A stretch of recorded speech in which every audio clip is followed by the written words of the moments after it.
We got to the track, so we were undercover, and then some people turned up behind my Red Bull helmet on. Was I really going to go through windows? Honestly, 4-stroke, 2-stroke. But I feel getting this Triumph deal. Yo, welcome back. We're here in America. We've been off for a while because obviously stuff's happened, which I am going to address later in this video. But we're here, we're doing some riding. We've got a stock motocross bike, and I've come to America just to ride some moto, have fun, get used to the bike, get ready for Super Enduro. I did a question answer on my Instagram yesterday, so I'm going to go through all them, most of them questions later on in the video, which will explain everything you need to know what's been going on.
I'm loving life.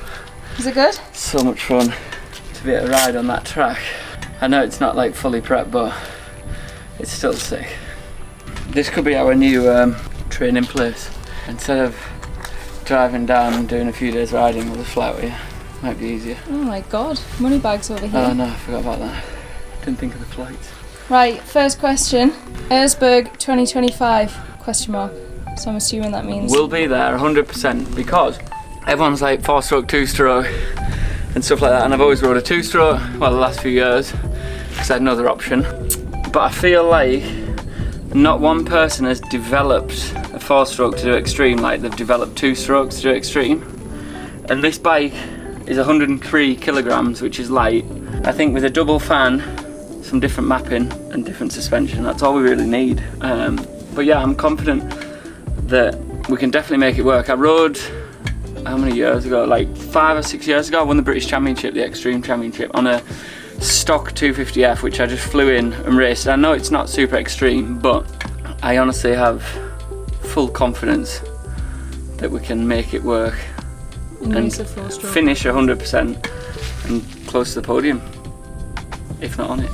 Woo.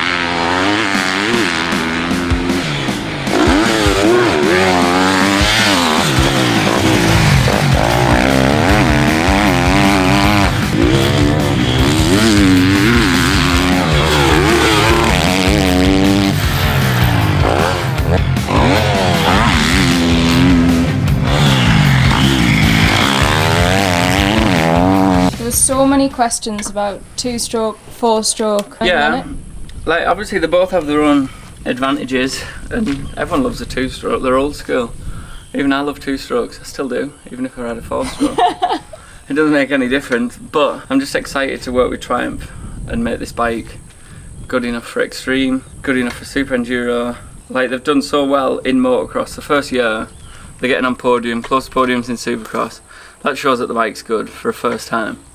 So, yeah. This is from _Charlie1. Charlie boy! Initial thoughts on the bike straight out of the box. Does it need a lot of work to be competitive? So, I've rode the Enduro bike that's obviously coming out soon, the 250. Today I'm on a stock 250 motocross bike. But when I rode just before we flew, basically, I signed my contract just before we flew out here, and we got like 2 days of riding on the bike. And I was riding the enduro bike, and I was very impressed straight away. Obviously we've changed stuff because you need to make a bike suit you. You obviously need to change things. So engine wise we haven't done anything, we've done the suspension so far. I've come out here, we might do a little bit of engine work when we're out here. And yeah, I think 100% the bike's good enough. I tested a few bikes back to back with this bike, with the enduro bike, and yeah, I definitely preferred the Triumph over the other brands. First time riding the enduro bike, we went to like a track that I've rode in the past over the last few years, and on the first day straight away we were on the same, exactly the same lap times within the same second on it as it was stock. So yeah, after the second day of riding, when we made the video for the release, yeah, I was faster. So the first day I rode the bike with the stock suspension. The second day I rode the bike with the factory, well, with my setting.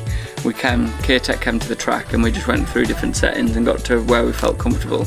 Obviously, we've got a lot more to do because that's only 1 day of testing on one track. You need to try and test on all the other tracks, which I've never been able to do in the past, so I'm excited to do that from now on. You've done more testing? I have, in the last 2 days. I've never known anything like it.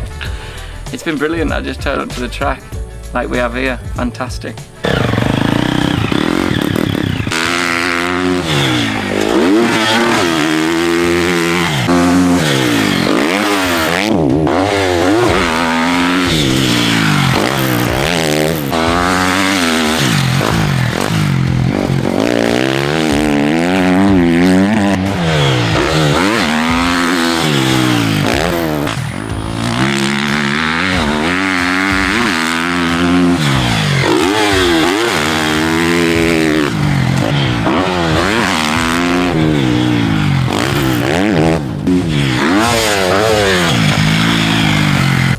Try and push. It's hard getting used to. I'm used to not revving the bike that much, and now I've got to rev the bike and be more aggressive. Coming out the corners, you just get better traction. You can just get on the gas. Yeah. I noticed hitting enduro cross obstacles the other day, like the last couple of years, you had to be like perfectly straight before you hit something, and like be like really kind of gentle on the throttle to get it to drop in nicely to get the same every lap. Whereas on this thing, you can just brah, brah, brah. Wild. And it's easier. Right. Easier riding. Quick 2 questions before you go out. How and when did you get sponsored by Red Bull? 2011, 2012 I reckon. 2012, so 12 years ago. Wow. Amazing. And are you continuing with Red Bull? 100%. I posted a video the other day and a lot of people commented because I had a black helmet on. But you remember it was that very first day we went riding on the Triumph before we did the release. Yeah, undercover. So we were undercover. And we got to the track, and then some people turned up, but I had my Red Bull helmet on, so I quickly put the black one on. And then yeah, I did that cool little bunny up the other day, so then I decided to post it, but then I realised I had the black helmet on, so I was like, I'll just post it anyways. But honestly, Red Bull is an unbelievable company. I've been with them for 12 years, and I don't ever plan on finishing with them just because they're so good, they're proper cool. You're going to do a video like Hardline next year as well? Is anything like Hardline, that? we're going to do, yeah. So the next year, we're planning to do a good video, a bit bigger than Hardline. I'd like to go back actually and ride the Hardline track, the new one that they made with the Canyon Gap. I'd like to go and ride that and then do a bit of a bigger project with something else on maybe a different style of bike. Oh. There's one to get you thinking. Is that a clue? Ooh, maybe. Wow.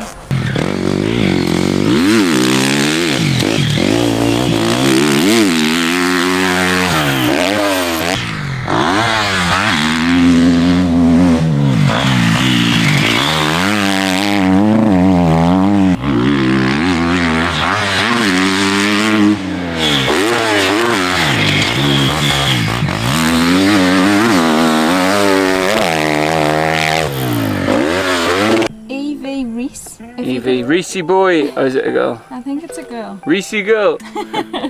If you could ride in any era, when would it be and why? I think just a little bit before I started, when the enduro cross and that was really big.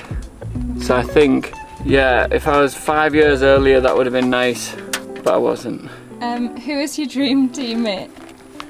Dream teammate. I watched loads of motocross, so a motocross rider. Imagine having Carmichael as your teammate. Ooh. Or Stuart or something like that. That would have been sick back in the day. Just to learn from them. You'd learn so much. And then final one, proudest achievement. It could be like obviously race wins and that, but I feel getting this Triumph deal has been massive. Like, it's so cool for it to be like a first off-road rider. Like, it's a new team, it's English, it's British. Yeah, I just feel like proud to have this ride. I'm proud of you. Thank you. Big deal. Big deal. Which kind of leads me on to my next question. Were you really going to go and fit windows? Was I really going to go and fit windows? Yes. Well, there was going to have to be something. I didn't have anything lined up, I'm not going to lie. Hadn't really spoke to Triumph. Obviously you speak to people, but nothing ever comes of it. And then I'd obviously like to stay motorbiking. I was very lucky that Triumph came along when it did. But yeah, there would be something. I enjoy working.